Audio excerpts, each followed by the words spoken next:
Burnaby Lake has been my teacher for 25 years.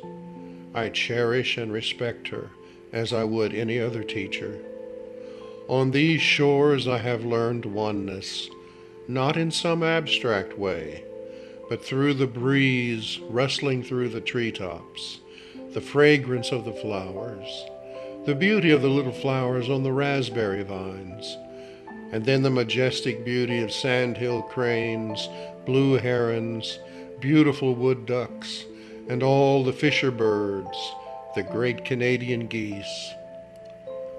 My ego thought still, the chatter of the brain is stopped, and I am left with this immensity with which I fully identify. There are many minds within this immensity besides mine. The flowers, animals, ducks, geese, fishing birds, we all share this immensity, and we are in truth all one spirit, and I am filled with love for all things. This full identification of oneself with the immensity is love. I went to my holy place tonight. 2 hours before sunset, I went to the waterfowl sanctuary at Burnaby Lake, a place that I have often written about in my blogs. This wonderful marsh is capable of bringing my mind to astonishment and peace. As I entered the marshlands, I visited the gardens at the Nature House, this garden that I know through the seasons. The spring garden has now grown into a summer garden with tall wild flowers of indigo, yellow, and red. The honeysuckle still perfumes the garden. Bees, slugs, and hummingbirds do their work. The garden is alive, and the presence of the beloved is in all things and enters me. As I am filled with the garden, my thoughts slow down, my mind stills, and tears come to my eyes, for it is the beloved that I see. Marsh wrens and red-winged blackbirds sit in the trees by the garden and give their little cries.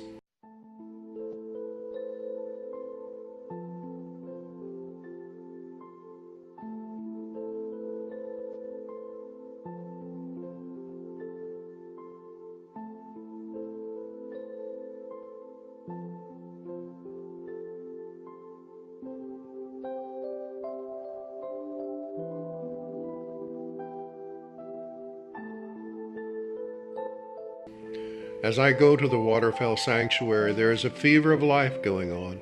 Mallards, wood ducks, teals, pied-billed grebes, long-billed dowitchers, belted kingfishers swim in circles, fish for food, nibble at grain thrown by children, young and old. The marsh is now thick with lily pads, and the beautiful white lilies are still adorning the area. There's a rush of life. The full moon has energized the entire marsh. Ducks take off in flight from the water. The bell beat of their wings sings the melos of all things. They fly in circles 1/2 kilometer, and then land back in the marsh in perfect precision. They are flying for fun. They are drunk with the power of the full moon. The grebes, the dowitchers, the marsh wrens, the swallows are all drunk. The twilight comes, and the sleep-drunk beavers reluctantly leave their lodges and glide through the lilies. There is but one here in this paradise. The beloved is showing herself in all the myriad forms of life: flowers, bees, birds, ducks, geese, kingfishers, so elegant they bring tears to my eyes and take my breath away. The baby ducklings I observed as hatchling in the spring have survived the eagles and crows, and now swim with their mothers as beautiful young mallards. Teals, now unmated, swim in elegance among the wood ducks. And just when my heart can take no more, the beloved shows me a tree in the distance, and the most prized of sights in the marsh. The blue heron has come to show himself in elegance, splendor, and beauty, which takes the breath away, and breaks my silence with tongues of angels coming out of my mouth, joining the sounds of the marsh. I am the beloved. I am not particular. I am part of this marsh, and it is a part of me. The twilight comes and empties its peace into the magic already on display. Peace and grandeur now mate in this place of wonder, which is my heart as well. Tears cannot be stopped now, nor my tongues of angels. Fish come to the surface just to see me, and I greet them with peace. The ducks and geese know me by heart, sight, and smell, for I am part of them.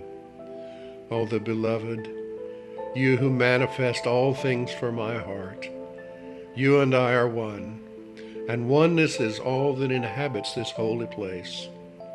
Consciousness is but a silly thing. This wondrous oneness flows, uninhibited by consciousness. The flow is all there is. Shaped as ducks, birds, flowers, and me, there is nothing but the flow. And this flow knows only a love that is so deep and impersonal that it obeys the moon and my heart. What need is there for words when there is the one, the beloved? And in the top branch of the tallest tree, the crowning joy and wonder of the marsh itself, the blue heron. Time has stopped, but my heart is full and overflowing. In this place I am not a body. I am the beloved. Wondrous beauty and timelessness have mated to form me. I am the beloved. I wait in this wonder until twilight has passed and the sun has set. Life is still full in the marsh. Ducks who would normally be in their beds, their bills tucked under their wings, are still at play, scuffling with one another in a virtual frenzy of love's presence. This is that. Love's presence has manifested as a marsh and as me. In the distance, an eagle flies across the lake to her nest in a far tree. A coyote sings its dour song, and I know time has come for me to reluctantly leave this paradise for the night. Black bears will be coming out soon along with the minks and muskrats. The beloved is such a shape-shifter, but love is her only name and oneness her garment. I have stilled the mind through tears of love for the beloved, seen her naked in the twilight, her beautiful form more lovely than any woman I have known. No breasts are this lovely, no thighs this shapely, no legs this elegant, no thought of union this deep has entered the carnal mind. The beloved and I are one, and I am changed for it. The darkness has to pull me away from the marsh. I do not want to leave. How can I leave? How can I leave? I have seen through the veil. I have seen that which we all seek for. I am no longer a man, but the beloved, who gifts me with manhood and shows me my greatness in a beauty which cannot be spoken, for it has no name. In tears I unlock the car door, and so reluctantly become particular again. But it is all a ruse. I sit in top of a tree in the form of a blue heron. I pluck bits of grain as a long-billed dowitcher. I nibble on lilies as a moonstruck beaver. I am that I am, and there is nothing else. I am that I am. There is nothing else. There is nothing else. There is nothing else. My dear ones, together with me in the beloved, there is nothing else but the full moon in all its glory.